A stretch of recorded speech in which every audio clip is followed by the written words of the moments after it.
সবাইকে স্বাগত জানাচ্ছি বিডি দর্পণে। আপনাদের সাথে আছি আমি সুস্মিতা দাস। মধ্যপ্রাচ্যে তেলের যুদ্ধ শেষ পর্যন্ত রূপ নিতে পারে পানির যুদ্ধে। কয়েকদিন ধরে ইরানের পররাষ্ট্রমন্ত্রী আব্বাস আরাগচি টুইটারে দাবি করেছেন আমেরিকা ইরানের একটি ফ্রেশ ওয়াটার ডিস্যালাইনেশন প্ল্যান্টে বম্বিং করেছে।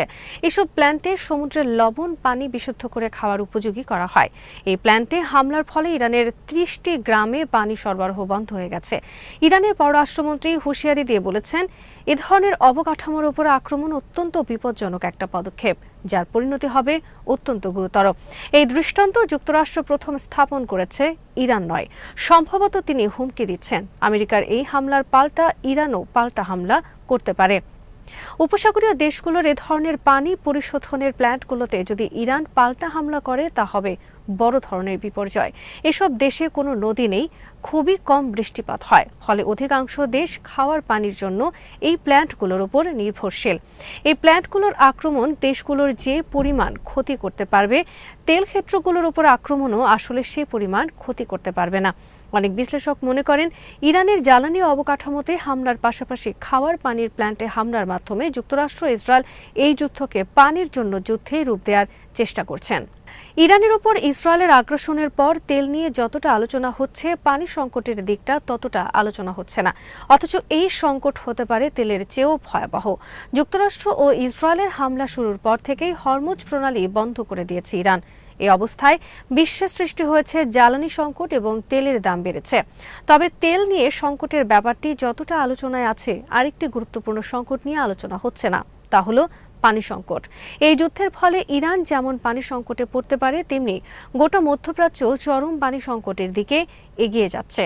কারণ যুদ্ধে ইরানের পানির উৎস ইতোমধ্যে ব্যাপকভাবে ক্ষতিগ্রস্ত হয়েছে। অন্যদিকে ইরান মধ্যপ্রাচ্যের পানি শোধনাগারে লক্ষ্য করে হামলা চালাচ্ছে। এই অবস্থায় তেলের পাশাপাশি এই যুদ্ধ পানির যুদ্ধে রূপ নিতে যাচ্ছে।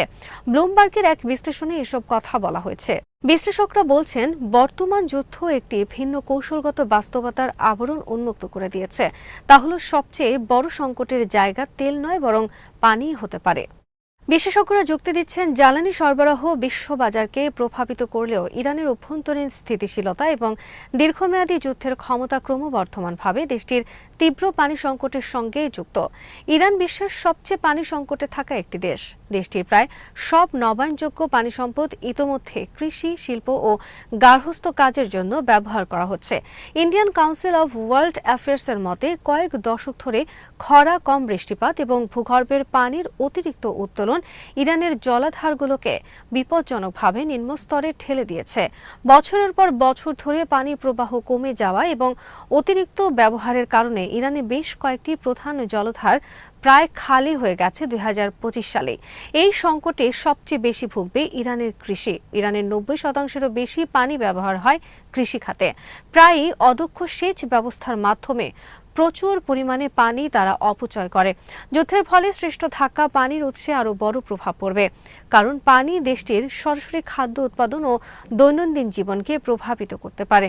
জিওপলিটিক্যাল মনিটরের মতে, নদী সংকুচিত হয়ে ইরানের জলাধারের অবনতি হয়েছে।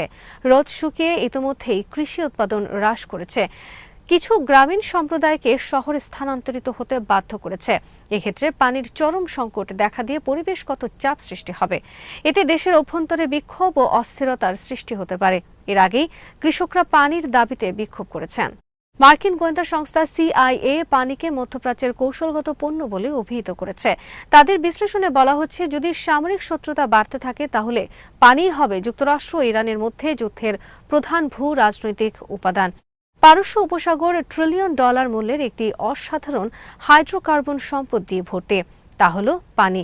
মরুভূমি দেশগুলোর কাছেও জানি তা হলো পানি। 1970-এর দশক থেকে এই অঞ্চলটি প্রায় 450টি পানি শোধনাগারের পর নির্ভর করে, আর এর খরচ যোগানো হয় তেল বিক্রি করেই। সমুদ্রের পানিকে খাবার যোগ্য করার জন্য শোধনাগার তুলনামূলকভাবে সাশ্রয়ী প্রযুক্তি হিসেবে রয়ে গেছে। এর নেতিবাচক দিক হলো স্থাপনাগুলোর দুর্বলতা। উপসাগরীয় দেশগুলোতে প্রায় 10 কোটি মানুষ বাস করে। সৌদি আরব, কুয়েত, বাহরাইন, কাতার, সংযুক্ত আরব আমিরাত এবং ওমান এখন ইরানের আক্রমণের শিকার। কুয়েত, কাতার এবং সংযুক্ত আরব আমিরাতও সমুদ্রের পানি থেকে খাবার পানি যোগায়। এজন্য তারা পানি শোধনাগারের উপর ব্যাপকভাবে নির্ভরশীল। ইরানের হামলায় এসব শোধনাগার প্রতিনিয়তই ক্ষতিগ্রস্ত হচ্ছে। প্ল্যান্টে আগুন লাগার ঘটনাও ঘটেছে। এই ঝুঁকি বিশাল সংকট সৃষ্টির কারণ হতে পারে। সৌদি আরবের পারস্য উপসাগরীয় উপকূলে অবস্থিত জুবাইল ডিস্যালিনেশন প্ল্যান্টের কথা বলা হয়। এই প্ল্যান্ট রিয়াদকে প্রায় 500 কিলোমিটার দীর্ঘ পাইপলাইন সিস্টেমের মাধ্যমে পানি সরবরাহ করে, যা দেশটির মোট চাহিদার 90%-এরও বেশি পানীয় জল সরবরাহ করে। উইকিলিক্স প্রকাশিত 2008 সালে সৌদি আরবের মার্কিন দূতাবাসের এক বার্তায় বলা হয়, জুবাইল ডিস্যালিনেশন প্ল্যান্ট ছাড়া সৌদি সরকারের বর্তমান কাঠামো টিকে থাকতে পারত না। অন্য দেশগুলো অতিরিক্ত পানি সরবরাহ প্ল্যান্টের মাধ্যমে নিচ্ছে। ইরান যুদ্ধে এসব অবকাঠামো এখন খুবই ঝুঁকিপূর্ণ হয়ে উঠেছে, কারণ পানির প্ল্যান্টগুলোতে আক্রমণ করলে উপসাগরীয় দেশগুলো মারাত্মক সংকটজনক পরিস্থিতিতে পড়ে যাবে। সামরিক বিশ্লেষকরা মনে করেন, ইসরায়েলের পরিকল্পনা হচ্ছে আরব দেশগুলোকে সরাসরি যুদ্ধের মাঠে নামিয়ে আনা। ইরানে আগ্রাসন চালানোর পর দেশটি আরব দেশগুলোতে থাকা মার্কিন সামরিক ঘাঁটিগুলোতে একের পর এক হামলা চালিয়েছে। ইতোমধ্যে ঘাঁটি ছেড়ে চলে গেছে মার্কিন সেনারা। তবে এসব দেশ এখনও সরাসরি ইরানে হামলা চালায়নি।